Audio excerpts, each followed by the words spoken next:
Good morning and buenos dias. And to all of you, thank you for the opportunity to come and join you this great sixth summit on aging. And while I feel that these issues have been with me for a lifetime, I think my 30 years, believe it or not, in public office, and beginning first as a trustee at Rio Hondo Community College, seeing the need for outreach services to our community across the board, had an impact on me even then, because I saw that many of our seniors in the surrounding community in the San Gabriel Valley took advantage of our arts and crafts, of our extended learning programs and interaction and exercise, fitness, so many things that were available at the community college. And I felt so compelled that that type of activity had to leave the top of the hill and come down to communities like mine in the city of El Monte, where I live and where I currently live now in South El Monte, so people could also have that benefit. So I've been a strong supporter of opening up access all of my life, trying to see where doors or barriers may have been put up unintentionally, that they are opened and that people have access, and that our entire community can take full opportunity of all those services that they deserve, because yes, they are also taxpayers. And while I now sit as a board member on the LA County Board of Supervisors, I'm delighted and just reassured that there's so many good things still that have to be done. So our continuum of work, access to the community, making sure that we have solid, sustainable programs are available for everyone, starting from birth till you age. And age properly with respect, with dignity, and have the resources that are necessary. And it is a personal issue for me, because I, 3 years ago, lost my father, who I was very fortunate to have. He was 88 years old. Struggled to put food on the table very early in his life for his 7 children. And I'm one of those 7, and I'm the 3rd child. But I learned through his humility and his strength and, how could I say, sensitivity to honor everyone, regardless of where you come from. That taught me a lot, because our society, in my opinion, still believes that things can be discarded. And I think that those kinds of values have changed over time, but we still need to do more. We need to respect and provide the kind of appropriate services for people that are aging, that are in need of support, not just placing them outside of our homes, but allowing for people to have the dignity and respect in their environment, in their neighborhood, in their community, in their own community center or senior center living facility, but that those opportunities are available to everyone, and that they're provided to them in their culturally sensitive manner that is allowing and open and linguistically competent. And those things I've learned over time, that no matter where you go, people can live in harmony. Just the other day, I was visiting Angeles Plaza. And the first time I really got to step inside the facility, and they're going through renovation. And while I saw that there are well over 1,400 individuals that live there, it's a busy place. But I saw different activities going on, and the majority of the population there is now Asian. And it has changed, but everybody seemed to get along. And they got along because there's commonality, there's respect for everyone, for their dignity and for what the services are given to them as they would like them to be served. And that can be from arts and crafts to learning nutritional programs, learning who to go and get information on legal services, or how to access services through the county, because that is a whole mirage, as we well know, and something that I hope to be able to tackle so that we can simplify and make it easier for seniors and anyone, their caregivers, to navigate. So I understand the importance of that. But I was really struck by going into a senior center as they were having their meals prepared and being served by individuals who were seniors themselves, which I think is a great part of what we can do. We have to take that into account to keep people in these workforce situations so that they also feel respected, that they also have the ability to provide service and give back. And meanwhile, they're also getting therapy.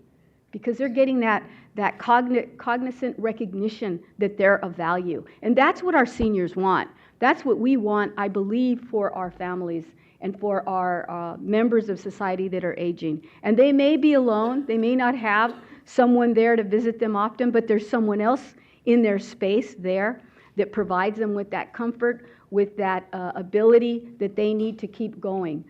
So I am delighted to be able to come back home to see the county, how we work in partnership with the federal government, with our cities, and also with our nonprofits and our philanthropic groups, because the need is great. We are living longer.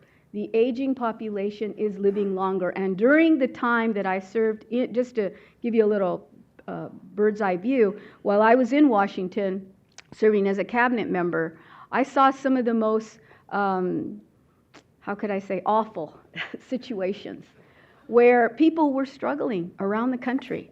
Not just in LA, but I'd go to Kentucky, I'd go to Alabama, and I would see the quality of service deteriorating, and the fact that that just wasn't a priority to take care of our seniors. And yet, I knew in my heart that things would eventually change, that the economy would turn around.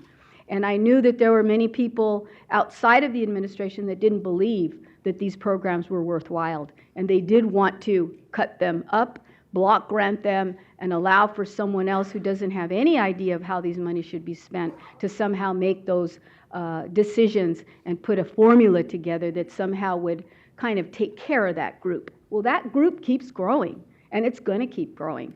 And that's the reality, I think, of all our public policy makers, people like myself and others. We have to come to that realization that we're going to have to spend our dollars in a very, very strategic manner and prioritize that aging population that is changing. It's not the traditional group it was 20 years ago, and it's changing, and it will continue to change. And we have to decide on how we're going to prioritize that.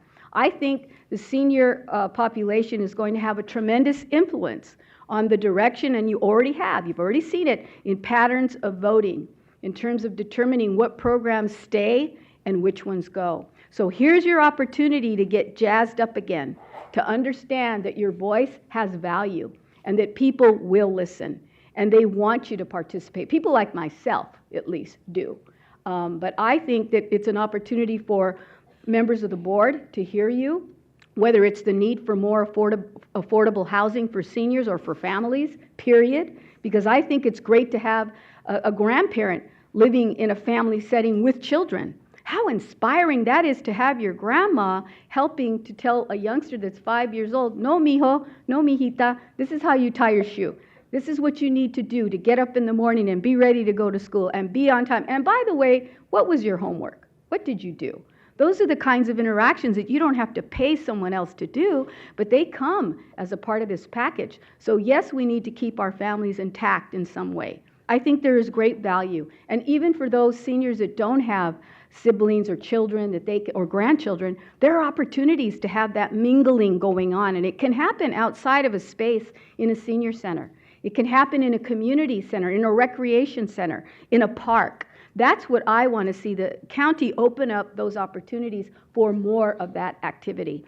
So as you're going to hear later on from some speakers about, it isn't just about one population, it's about the entire neighborhood and the community. We have to insist on making access open for everyone.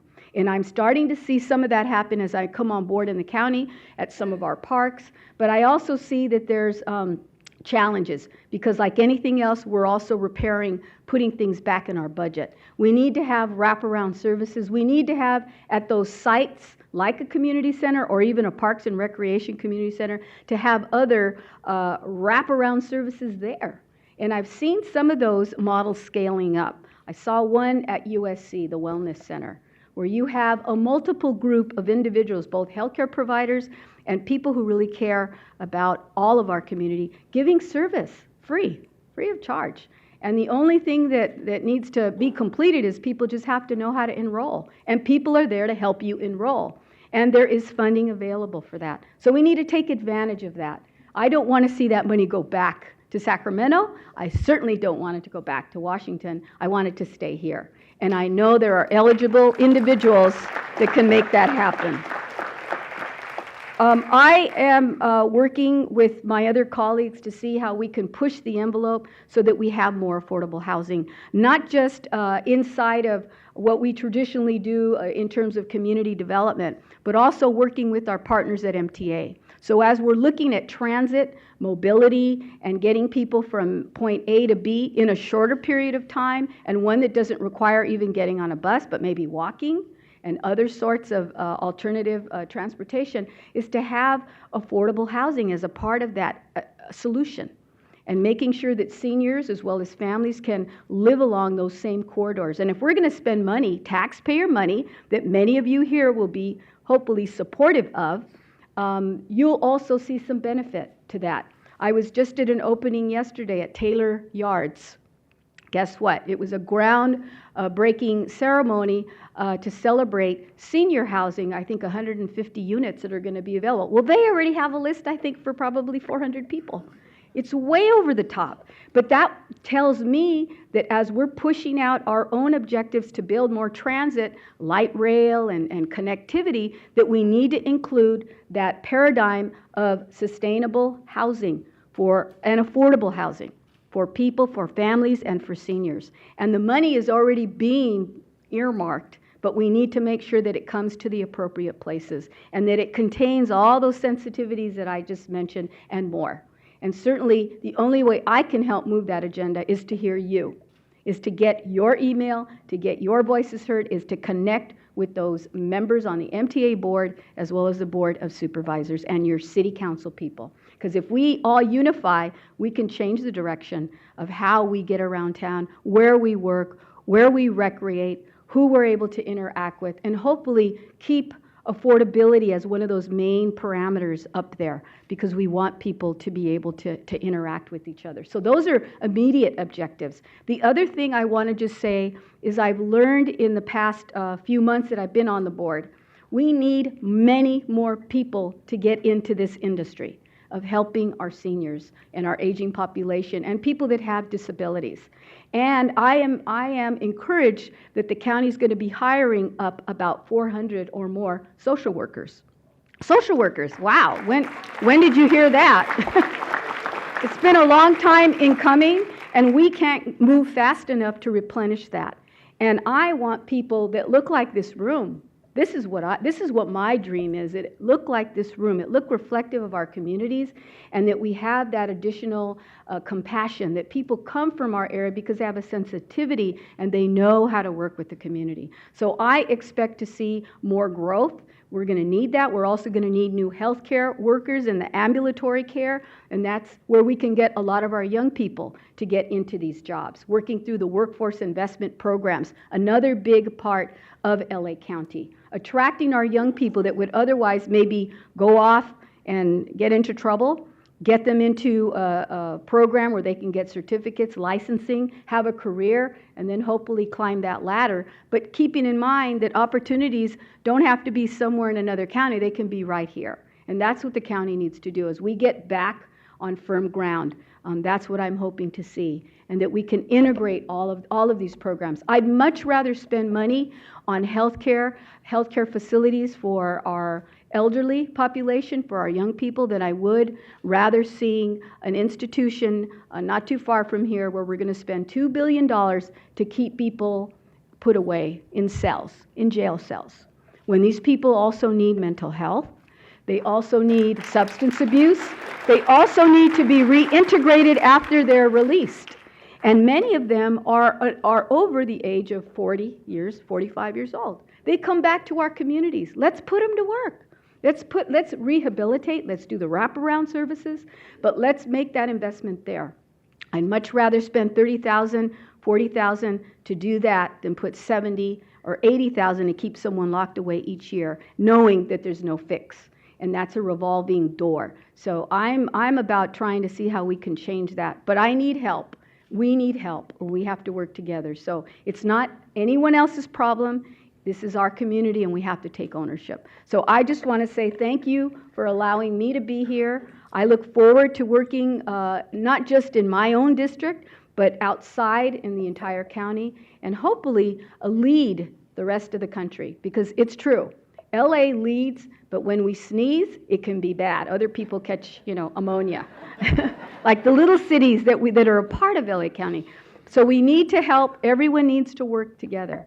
And we need to be able to share and not duplicate, but be more effective, more strategic. Let's outsmart those people that think these programs aren't worthy and necessary, because I strongly believe that they are. My last item here is that I want to present to the Los Angeles Aging Advocacy Coalition, if I could have our chairman come up and receive this. This is on behalf of LA County Board of Supervisors, at least I think I can speak for the other supervisors.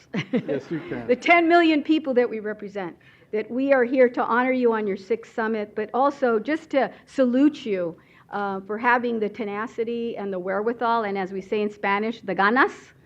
That's what the president would say in English, fired up, okay? Yeah. Fired up. So ganas means you're fired up and you're ready to go. So with that, I just want to say thank you and congratulate you. Look forward to working with you as a board member on the county board. Thank you so much. Thank you.